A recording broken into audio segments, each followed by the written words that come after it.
ಇವತ್ತು ಕೆಲಸ ಮುಗಿಸ್ಕೊಂಡು ಮನೆಗೆ ಮಶ್ರೂಮ್ ತೊಗೊಬಂದೆ. ನಮ್ಮ ಯಜಮಾನ್ರಿಗೆ ಇವತ್ತು ನಾನೇನೆ ಮಶ್ರೂಮ್ ಪಲಾವ್ ಮಾಡ್ಕೊಡೋಣ ಅಂತ ಮಶ್ರೂಮ್ನ ಕ್ಲೀನ್ ಮಾಡ್ಕೋತಾ ಇದ್ದೆ. ನಮ್ಮ ಯಜಮಾನ್ರು ಕೂಡ ನನಗೆ ಹೆಲ್ಪ್ ಮಾಡ್ತಾ ಇದ್ರು. ಬೇಡ ನೀವು ಕುತ್ಕೊಳ್ಳಿ ಆರಾಮಾಗಿ ರೆಸ್ಟ್ ಮಾಡಿ ಅಂದರೂ ಕೂಡ ಇವ್ರು ನನ್ನ ಮಾತು ಕೇಳಲಿಲ್ಲ. ಅಡುಗೆ ಮಾಡ್ಕೊಡ್ಬೇಕು ಅಂದ್ಕೊಂಡಿದ್ದು ನಾನು, ಇವ್ರು ನನ್ನ ಕೈಲಿ ಅಡುಗೆನೇ ಮಾಡಿಸ್ಲಿಲ್ಲ. ಮಶ್ರೂಮನ್ನು ಕ್ಲೀನ್ ಮಾಡಿಸ್ಕೊಂಡು ಇವರೇ ಅಡುಗೆ ಮಾಡೋಕ್ಕೆ ಸ್ಟಾರ್ಟ್ ಮಾಡಿದ್ರು. ಮಶ್ರೂಮ್ ಪಲಾವಿಗೆ ಏನೆಲ್ಲ ಬೇಕು ಅಂದರೆ ಈರುಳ್ಳಿ, ಟೊಮೊಟೊ, ಮೆಣಸಿನ್ಕಾಯಿ, ಜಿಂಜರ್ ಗಾರ್ಲಿಕ್ ಪೇಸ್ಟ್ ಮತ್ತು ಮಶ್ರೂಮ್. ಕುಕ್ಕರ್ಗೆ ಎಣ್ಣೆ ಕಾಯಕ್ಕೆ ಇಟ್ಕೊಳ್ಳಿ. ಪಲಾವ್ ಎಲೆ, ಸ್ಪೈಸಸ್ಸು, ಈರುಳ್ಳಿ, ಮೆಣಸಿನ್ಕಾಯಿ ಮತ್ತು ಶುಂಠಿ ಬೆಳ್ಳುಳ್ಳಿ ಪೇಸ್ಟ್ನ ಚೆನ್ನಾಗಿ ಫ್ರೈ ಮಾಡ್ಕೊಳ್ಳಿ.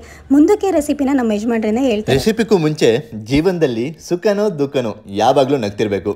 ಸದಾ ಹಸನ್ಮುಖಿಯಾಗಿ ಜೀವನ ಸಾಗಿಸ್ತಾ ಇರಬೇಕು, ಹೂವಿನ ಥರ. ಇನ್ನು ಮಶ್ರೂಮ್ ಪಲಾವ್ ಇಲ್ಲ ಮಶ್ರೂಮ್ ಬಿರಿಯಾನಿ ಬಗ್ಗೆ ಹೇಳೋದಾದರೆ, ಮಶ್ರೂಮ್ ಪಲಾವ್ನ ನೀವು ತರಕಾರಿ ಪಲಾವ್ ಯಾವ ರೀತಿ ಮಾಡ್ತೀರಾ ಅದೇ ರೀತಿ ಮಾಡಿ ನೀವು ಮಶ್ರೂಮ್ನ ಹಾಕೋತೀರಾ, ಆವಾಗ ಮಶ್ರೂಮ್ ಪಲಾವ್ ಆಗುತ್ತೆ. ಇನ್ನು ಮಶ್ರೂಮ್ ಬಿರಿಯಾನಿಗೆ ಬಿರಿಯಾನಿ ಪೌಡರ್ ಹಾಕಿದ್ರೆ ಮಶ್ರೂಮ್ ಬಿರಿಯಾನಿ ಆಗುತ್ತೆ.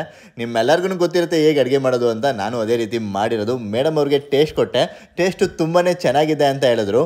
ಟೇಸ್ಟ್ ಕೊಟ್ಮೇಲೆ ಪಲಾವ್ ಎಷ್ಟು ಬೇಗ ಆಗುತ್ತೆ ಅಂತ ಕಾಯ್ತಾ ನಿಂತಿದ್ದೆ. ವಿಷಲ್ ಬಂತು, ಪಲಾವ್ ಅಂತೂ ತುಂಬಾನೇ ಚೆನ್ನಾಗಾಗಿತ್ತು. ಪೆಟ್ಟು ತಿಂದಿದ್ದಕ್ಕೆ ಕಲ್ಲು ವಿಗ್ರಹವಾಗಿತ್ತು, ಆದರೆ ಪೆಟ್ಟು ಕೊಟ್ಟ ಸುತ್ತಿಗೆಯಾಗಿಯೇ ಉಳಿಯಿತು. ಹಾಗೆಯೇ ನೋವು ಕೊಡುವವರು ಹಾಗೇ ಉಳಿಯುತ್ತಾರೆ, ನೋವನ್ನು ಉಂಡವರು ಜ್ಞಾನಿಗಳಾಗುತ್ತಾರೆ.